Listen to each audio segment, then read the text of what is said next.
Football বিশ্বকাপ দেখা কি হারাম? এখানে আপনারা অনেকেই আছেন বিশ্বকাপ ফুটবলের খোঁজ খবর রাখেন, আর অনেক আসামি আছেন যারা খেলা দেখেন। আছে কি না? আছেন। এই সমস্ত খেলাধুলা, এই সমস্ত ইভেন্টগুলো দেখা, ফলো আপ করা, এটা কি হারাম নাকি হালাল? এর চাইতে বেশি প্রাসঙ্গিক প্রশ্ন হলো, একজন আখেরাতে বিশ্বাসী ইমানদারের সাথে এগুলো যায় কিনা। প্রিয় ভাইরা আমার, নাম যার খেলা, নাম যার কি খেলা, খেলা তামাশা, এর মানেই হলো সিরিয়াস কোনো বিষয় না। অথচ সেই জিনিসটা আমাদের জীবনে এখন অত্যন্ত সিরিয়াস, অত্যন্ত গুরুত্বপূর্ণ বিষয়ে পরিণত হয়েছে। কতটা সিরিয়াস, কতটা গুরুত্বপূর্ণ? এটাকে ঘিরে আত্মহত্যার ঘটনা ঘটে, এটাকে ঘিরে মারামারির ঘটনা ঘটে, এটাকে ঘিরে যে উন্মাদনা হয়, সে উন্মাদনাগুলো এতটা ভয়াবহ আকার ধারণ করেছে যে 2022 সালে কাতার বিশ্বকাপে ব্যয় হয়েছে 220 বিলিয়ন ইউএস ডলার। কত? 220 বিলিয়ন ডলার খরচ হয়েছে 2022-এর বিশ্বকাপে। গোটা পৃথিবীতে যত মানুষ ক্ষুধার্ত থাকে, সে মানুষের সংখ্যা 82 কোটি 80 লাখ। এই মানুষগুলো ক্ষুধার্ত থাকে, খাবারের অভাবে কষ্ট করে। বিশ্ব খাদ্য সংস্থার নির্বাহী পরিচালক ডেভিড বিসলি তিনি বলেছেন, প্রতি বছর যে 82 কোটি 80 লাখ মানুষ ক্ষুধার্ত থাকে, এদের খাবারের ব্যবস্থা করা যায় 40 বিলিয়ন ডলার হলে এক বছরের খাবারের ব্যবস্থা করা যায়। তাহলে একটি বিশ্বকাপ ফুটবল আসরের টাকা দিয়ে গোটা পৃথিবীর মানুষের 5-6 বছরের ক্ষুধার্ত মানুষের ক্ষুধা নিবারণ করা সম্ভব। অর্থাৎ গোটা পৃথিবীতে একটা মানুষও ক্ষুধার্ত থাকবে না, সেই ব্যবস্থা করা সম্ভব শুধুমাত্র একটি আসরের টাকা দিয়ে 5 থেকে 6 বছর। এবং 2030-এর মধ্যে গোটা পৃথিবীকে ক্ষুধামুক্ত করা সম্ভব। এই 82 কোটি মানুষের সম্পূর্ণ খাদ্যের স্থায়ী ব্যবস্থা করা সম্ভব যদি শুধুমাত্র একটি ফুটবল বিশ্বকাপ আসরের টাকা দিয়ে দেওয়া হয়। নাম দিয়েছি যেটার খেলা তামাশা, খেল তামাশা, ওইটা এতটা সিরিয়াস যে সেটার জন্য যে টাকা খরচ করা হয় তা দিয়ে বিশ্বের মানুষের ক্ষুধা নিবারণ করা সম্ভব। প্রিয় ভাইরা আমার, এই উন্মাদনা আমাদের দেশকে যে পরিমাণ গ্রাস করছে, খেলছে একজন, জিতলেও সে পুরস্কার পাবে, টাকা পাবে, হারলেও সে পুরস্কার পাবে, টাকা পাবে। আমার জিতও নাই, হারও নাই, কিন্তু আমি লাফাচ্ছি, আমি সিরিয়াস হয়ে যাচ্ছি, আমি হার্ট হয়ে যাচ্ছি। এর চাইতে বড় হাস্যকর, এর চাইতে বড় দুর্ভাগ্যজনক, এর চাইতে বড় অযৌক্তিক কাজ পৃথিবীতে আর কি? পৃথিবীর মুসলমানদের আইডেন্টিটিকে ধ্বংস করবার জন্য যে সমস্ত আয়োজন আছে, এই আয়োজনগুলোর অন্যতম হলো এই সমস্ত ইভেন্টগুলো। এটা বোঝার জন্য পণ্ডিত হওয়ার দরকার নাই, একটু চোখ কান থাকলেই, একটু আপনি চোখ কান খুললে আপনি দেখতে পাবেন যে আপনার আত্মপরিচয় ভুলিয়ে দিয়ে, আপনার আসল গন্তব্য ভুলিয়ে দিয়ে আপনাকে একটা উন্মাদনার মধ্যে সদা ব্যস্ত রাখার প্রচেষ্টার অংশ হলো এই সমস্ত আসরগুলো। একজন মুসলমান এগুলোর সাথে ইনভলভ হতে পারে না। পৃথিবীতে যত অপরাধ কর্ম আছে, যত গুনাহের কাজ আছে, যেমন আল্লাহ রাব্বুল আলামিন শয়তানের যে কয়েকটা কর্মকাণ্ডের কথা বলেছেন কোরআনে কারিমে, স্পেসিফিক এবং সুনির্দিষ্ট করে আল্লাহ তাআলা জুয়া এবং মদকে আল্লাহ বলেছেন, ইন্নামাল খামরু ওয়াল মাইসিরু ওয়াল আনসাবু ওয়াল আজলামু রিজসুম মিন আমালিশ শয়তানি ফাজতানিবু। এখানে আল্লাহ তাআলা জুয়া এবং মাদক এই দুইটাকে বলেছেন শয়তানের কর্ম, বিশেষভাবে এই দুইটাকে বলেছেন। আর এই সমস্ত খেলাকে কেন্দ্র করে মাদক এবং জুয়ার সবচেয়ে বড় আসর বিশ্বব্যাপী বসে থাকে। আর জেনা, ব্যভিচারের যে পথ গোটা বিশ্বব্যাপী সবচেয়ে বেশি উন্মোচিত হয় এই সমস্ত আসরে, সেটা তো বলার অপেক্ষা রাখে না।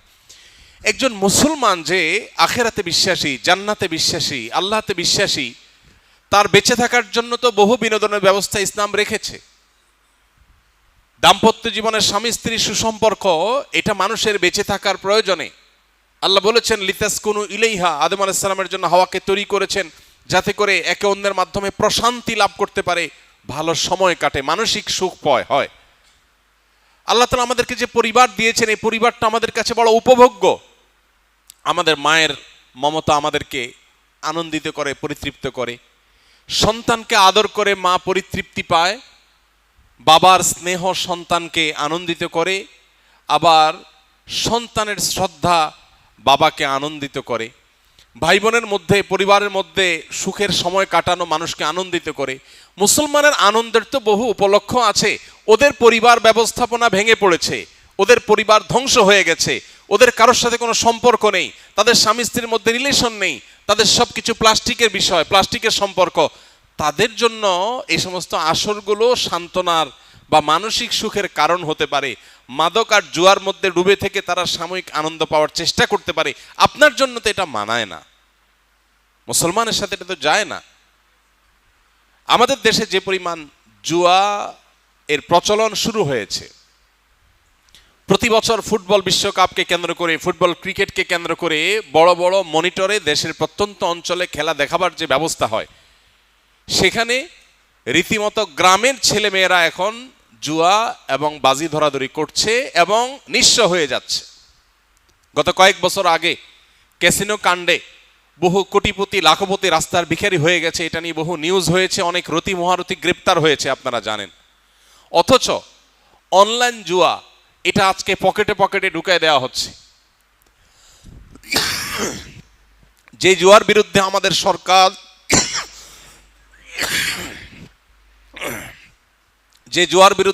সরকার এবং প্রশাসন সংগ্রাম করে চলছে, যে জুয়ার থাবা থেকে সমাজকে বাঁচাবার চেষ্টা করছে, সেই জুয়া আমাদের দেশে সবচেয়ে বেশি প্রবেশ করে স্পোর্টসের হাত ধরে, তথাকথিত খেলাধুলার হাত ধরে। যতগুলো খেলাধুলার আসর হয়ে থাকে, অনলাইন ইভেন্ট হয়ে থাকে, এইগুলোকে ঘিরে আমাদের তরুণদের মধ্যে, যুবকদের মধ্যে জুয়ার আদান প্রদান এবং জুয়া খেলার টেন্ডেন্সি এটা ব্যাপকভাবে বাড়ছে। এই বিষয়টাকে কর্তৃপক্ষের গভীরভাবে মনোযোগ দিয়ে দেখা উচিত। যদি এটা দেখা হয় তাহলে সেক্ষেত্রে একে তো নীতিনৈতিকতার যে অভাব, সেটা আমরা কিছুটা হলেও দূর করতে পারবো।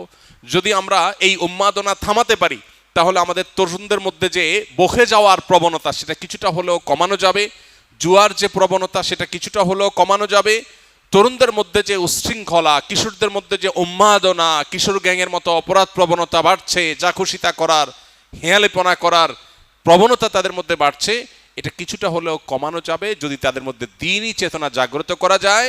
আর পশ্চিমাদের তৈরি এ সমস্ত বস্তা পচা সস্তা কৃষ্টি কালচার থেকে যদি সমাজকে বাঁচাবার ন্যূনতম চেষ্টাও করা যায়।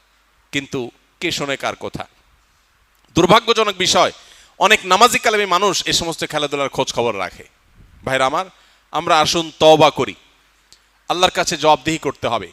কোরআনে কারীমে সূরা মুমিনুন 18 নম্বর পারার প্রথম সূরা, আল্লাহ তাআলা এই সূরাতে বলেছেন, জান্নাতুল ফেরদাউসের অধিকারী হবে যে মানুষেরা, যারা আল্লাহর কাছে কিয়ামতের দিন সফল ইমানদার হিসাবে উঠবে, সার্থক মুমিন হিসাবে আল্লাহর সামনে হাজির হবে। তাদের বৈশিষ্ট্য হলো ওয়াল্লাযীনা হুম আনিল লাগবি মুরিদুন, যারা অহেতুক ক্রিয়াকর্ম থেকে বেঁচে থাকবে। নবীজি সাল্লাল্লাহু আলাইহি সাল্লাম বলেছেন, মিন হুসনি ইসলামিল মারই তারকুহু মা লা ইয়ানি, একজন মানুষের ইসলাম সুন্দর হবে যখন সে অহেতুক অনর্থক কাজ পরিহার করবে। অনর্থক কাজ করে সে কখনো ভালো মুসলমান হতে পারে না। এই জন্য ভাই, খেলাধুলা যেটা আমার পার্থিব কোনো উপকার বয়ে আনছে না, আখেরাতের কোনো উপকার তো নাই, এরকম একটা অহেতুক কাজের পেছনে শত সহস্র হাজার হাজার ঘন্টা বরবাদ করা, এই উন্মাদনার পেছনে লক্ষ লক্ষ কর্মঘণ্টা ধ্বংস করা, আমাদের শিক্ষা, আমাদের কর্ম, আমাদের অর্থনীতি, আমাদের সব কিছুর জন্য যেটা ধ্বংসাত্মক, যেটার আপাত দৃষ্টিতে কোনো উপকারিতা নেই বললে চলে, এরকম একটা উন্মাদনার পেছনে একটা জাতির বড় অংশ ঝাঁপিয়ে পড়বে, এর চেয়ে দুর্ভাগ্যজনক বিষয় আর কিছুই নয়। এজন্য এটা থেকে ফেরাবার জন্য সেরকম সত্যিকারের দেশপ্রেমিক, সত্যিকারের উম্মা প্রেমিক, সত্যিকারের দেশের মানুষের কল্যাণ চায়, এরকম মানুষ আমাদের সমাজে খুব বেশি নেই। আল্লাহ তাআলা সেই মানুষগুলোকে তাদের কাজটা করার তৌফিক দান করুন।